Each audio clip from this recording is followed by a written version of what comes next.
geht um das Verhältnis von Technologie und Körper, also wie Körper immer schon technologisch gewesen sind und wie Technologie aber immer schon in Bezug auf Körper gedacht worden ist und immer eine Form von Verkörperung sucht und auch findet.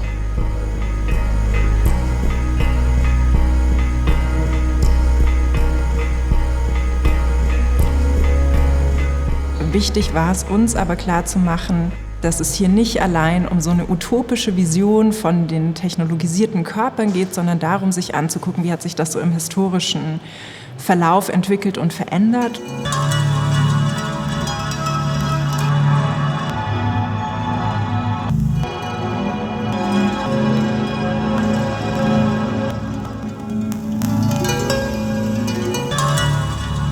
Wir gucken uns mit der Ausstellung eine Zeitspanne seit den 50er Jahren an, anhand von rund 100 Werken, ein paar sehr großen, wirklich raumfüllenden Installationen von insgesamt 60 KünstlerInnen.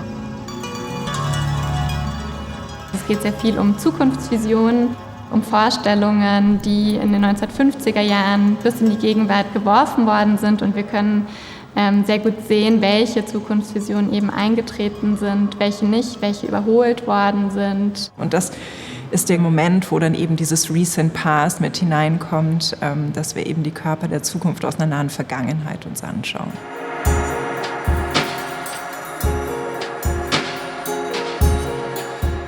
Joachim Bandau, von dem zeigen wir auch mehrere Objekte, war sehr beeinflusst von der Transplantationsmedizin in den 60er Jahren. Die erste Herztransplantation fand 1967 statt.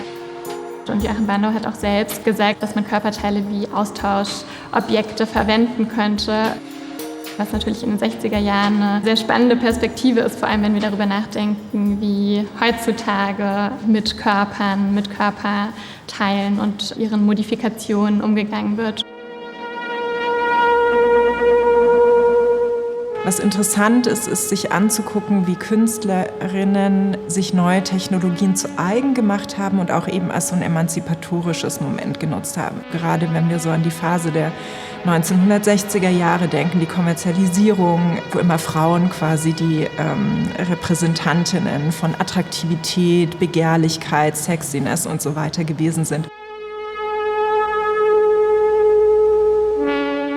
Bei Nicola L. beispielsweise eine Art Möbelstück als Frauenkörper entwickelt und da steht drauf, ich bin das letzte Frau-Objekt und du darfst mich ein letztes Mal berühren, aber es ist das letzte Mal. Also wo genau mit diesen Begehrensdynamiken, die von den Medien auch gesteuert werden, gespielt und umgegangen wird.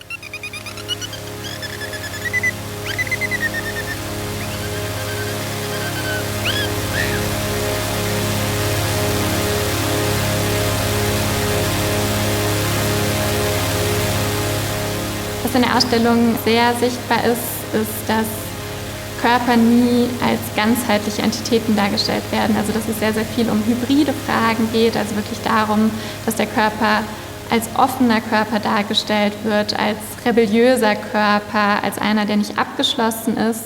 Und genauso auch gibt es ganz, ganz viele Körper in der Ausstellung, die fragmentiert sind, die porös sind, die eben nur aus Teilen bestehen oder sich mit ihrer Umwelt schon vereinigt haben.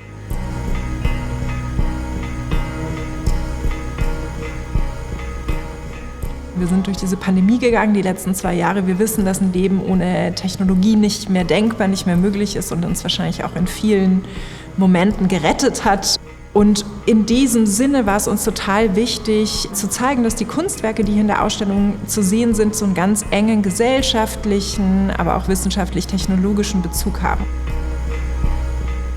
Und das sieht man an den Werken in der Ausstellung ganz wunderbar, wie dann eben Utopien, wie die Raumfahrt, die Eroberung neuer Lebensräume, aber auch die neuen Technologien, ob das jetzt Video oder Fernsehen, die Kommunikationstechnologien gewesen sind, ganz schnell immer ihren Weg in die bildende Kunst hineingefunden haben.